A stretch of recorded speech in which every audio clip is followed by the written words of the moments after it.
Hello guys bounce back. एक बार से आपका फिर से ड्यू टारगेट कॉमर्स में स्वागत है।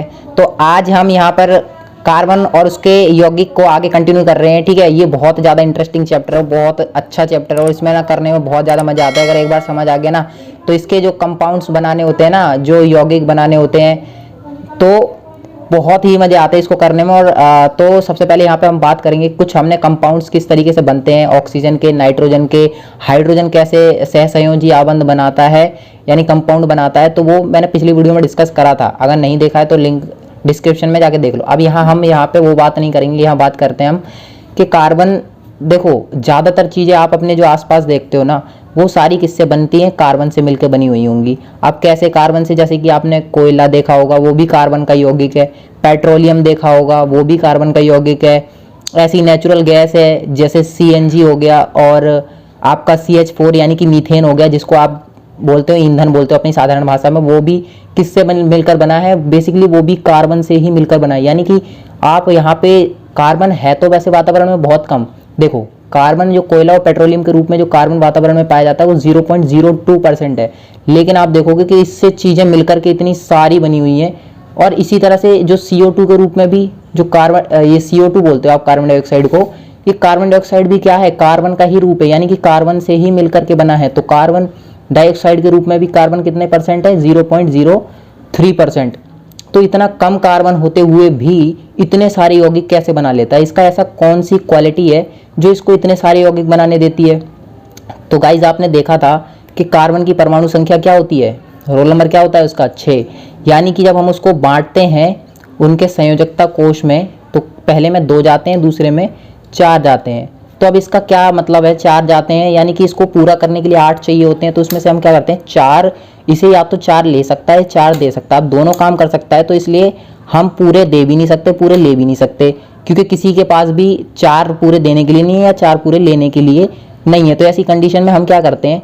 भाई देख, आधे आधे नहीं करते, हम एक काम करते हैं, तेरे को जितने चाहिए तू थोड़े थोड़े से ले ले, मतलब थोड़ा तू यूज़ कर, थोड़ा मैं यूज़ करूँगा। इस तरीके से हम कंपाउंड बना लेते हैं। तो मैंने उसमें आपको ऑक्सीजन के भी बनवाए थे, नाइट्रोजन के, और उसके क्या बोलते हैं, हाइड्रोजन के भी बनवाए थे। अब आपको एक बनाना है और इसका आंसर कमेंट सेक्शन में देना है।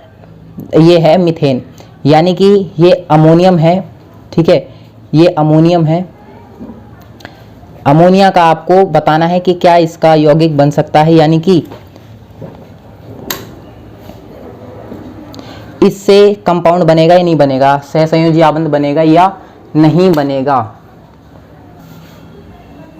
तो अब हम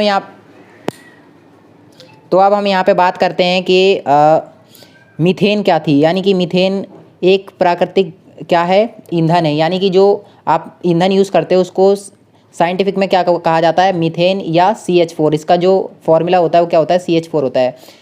जो कि क्या है? कार्बन का ही यौगिक है। ठीक है, इसका सामान्य रूप में आप क्या कहते हैं? इसको ईंधन कहते हैं, और ये CH4। अब आपको CH4 का क्या बना के दिखाना है? आपको सहसंयोजी आबंध बना के दिखाना है। तो सहसंयोजी आबंध बनाना है। ठीक है, इसका भी सहसंयोजी आबंध, कार्बन को आप बीच में ले लेंगे और इसके 4 अणुओं को आसपास ऐसे आप क्रॉस से दिखा सकते हैं, या आप इस ऐसे बिंदु करके दिखा सकते हैं। ठीक है, तो सहसंयोजी आबंध, और हाइड्रोजन 4 हैं तो इनके आगे पीछे इधर ऊपर नीचे हाइड्रोजन लगा देंगे। तो इस तरीके से ये आपस में क्या कर लेंगे? आबंध बना लेंगे। ठीक है, तो ये इस तरीके से आबंध बन जाएगा इनका, ये इसमें, और ये इसे 4 चाहिए तो ये क्या करेगा? ऐसे इनके चारों तरफ इस तरीके से, तो इनके बीच में इस तरीके से आबंध बनता है। ठीक है, अब बात करते हैं इसकी डेफिनेशन के बारे में, परिभाषा, यानी कि क्या है एक्चुअल में सहसंयोजी आबंध होता क्या है? 2 परमाणुओं के बीच जब इलेक्ट्रॉन, ई मतलब इलेक्ट्रॉन है यहाँ पे, जब 2 परमाणुओं के बीच इलेक्ट्रॉन के एक युग्म की साझेदारी से जो बनने वाले आबंध होते हैं, यानी कि एक युग्म का क्या मतलब होता है? एक जोड़ा, यानी कि आपको इलेक्ट्रॉन का एक जोड़ा, जैसे हाइड्रोजन का एक और कार्बन का एक, ये क्रॉस और पॉइंट का मतलब है इसने अपना एक दिया और इसने अपना एक दिया, तो इन दोनों ने आपस में साझेदारी कर ली। ठीक है, और इसने इन चारों से एक एक ले लिया, और इनको एक एक चाहिए था तो इसने इनसे एक एक ले लिया। ठीक है, तो इस तरीके से बनने वाला आबंध क्या कहलाता है? सहसंयोजी आबंध कहलाता है। अब ऐसा आबंध बना तो लिया इन लोगों ने, लेकिन इसमें कुछ कमियां हैं। क्या कमी है? इसमें कमी सबसे पहली आती है, अंतराणुक बल कम होता है। अंतराणुक बल का क्या मतलब होता है? अंतराणुक बल का मतलब होता है कि देखो, जैसे कि दो चीज़ें हैं, एक हाइड्रोजन है H2, ये तो मजबूती से जुड़ा हुआ है। एक चीज़ है कि वो मतलब कि मरने की कगार पे है, जुड़ी है, मतलब जैसे बिजली के तार में करंट जैसा होता है ना, उस तरीके से आपस में अटैच है, उसे अंतराणु बल कहा जाता है। यानी कि बहुत कमजोरी से जुड़े हुए हैं, कभी भी टूट सकते हैं। तो ऐसा बल होता है इनके बीच में, मतलब ऐसे जुड़ते हैं, ये बहुत हार्डली नहीं जुड़ जाते। और दूसरा क्या है, अगर इनमें अंतराणु बल कम है तो इसलिए इनका गलनांक और क्वथनांक भी कम होता है। अब गलनांक क्वथनांक क्या होता है, यानी कि ये जल्दी से पिघल जाते हैं और इनका ये जल्दी से गर्म भी हो जाते हैं, इनमें आग हीट वगैरह जल्दी पकड़ लेते हैं। तो इसीलिए तो इसको ईंधन में यूज़ किया जाता है, क्योंकि आग जल्दी पकड़ लेते हैं, ठीक है।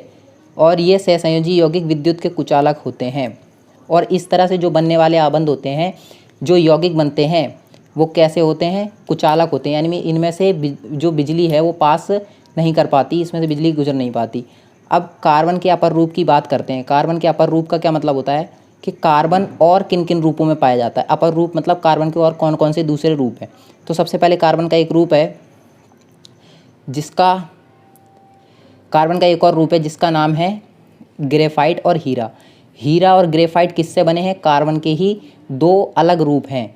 अब दोनों कार्बन परमाणुओं से ही बने हैं। तो हीरे में क्या है, कार्बन का प्रत्येक परमाणु कार्बन के 4 अन्य परमाणुओं के साथ मिलकर आबंध बनाता है। यानी हीरा कैसे बनता है, हीरे में कार्बन जो है वो कार्बन के ही 4 और परमाणु लेता है। कार्बन की 4 परमाणु लेकर के आपस में एक बॉन्ड बनाते हैं, आबंध बनाते हैं, जिसके कारण क्या बनता है, हीरा बनता है, ठीक है। अब बात करते हैं इसमें एक और चीज़, अब बात करते हैं यहाँ पर श्रृंखलन क्या होता है। तो कार्बन में एक क्वालिटी है कि वो अपने ही जैसे अन्य परमाणुओं के साथ, यानी कार्बन के जैसे अन्य परमाणुओं के साथ आबंध बना सकता है। आबंध यानी कि बॉन्ड बना सकता है, एक दूसरे से जुड़ के एक आबंध बना लेता है। इसी क्षमता को क्या कहा जाता है, इसको कहा जाता है श्रृंखलन, और इंग्लिश में कहा जाता है कैटेनेशन। ये गाइज इतना इंपॉर्टेंट चैप्टर है, वो बहुत इंपॉर्टेंट है, और ये चैप्टर हमेशा पूछा ही जाता है, चाहे अब किसी भी तरीके से एग्ज़ाम हो। तो ये इतना इंपॉर्टेंट चैप्टर है बहुत ज़्यादा, और किसी भी तरीके से एग्ज़ाम हो, लेकिन ये अगर एग्ज़ाम होता है, और वैसे होगा इस बार भी, डेफिनेटली होगा, तो ये आएगा ज़रूर। अब बात ये है कि आपको इस चैप्टर की 3 वीडियोज़ मैं और लेकर के आऊँगा, जिसमें आपको मैं आबंध बनाना बताऊँगा और इसके क्वेश्चंस भी कराऊँगा, और उसके साथ प्रैक्टिस के लिए क्वेश्चंस भी दूंगा। तो इस चैनल को सब्सक्राइब करके रखो, और अगर आप नए हो तो पहले जाके चैनल को सब्सक्राइब कर लो, लाइक का बटन ज़रूर दबा देना, ठीक है।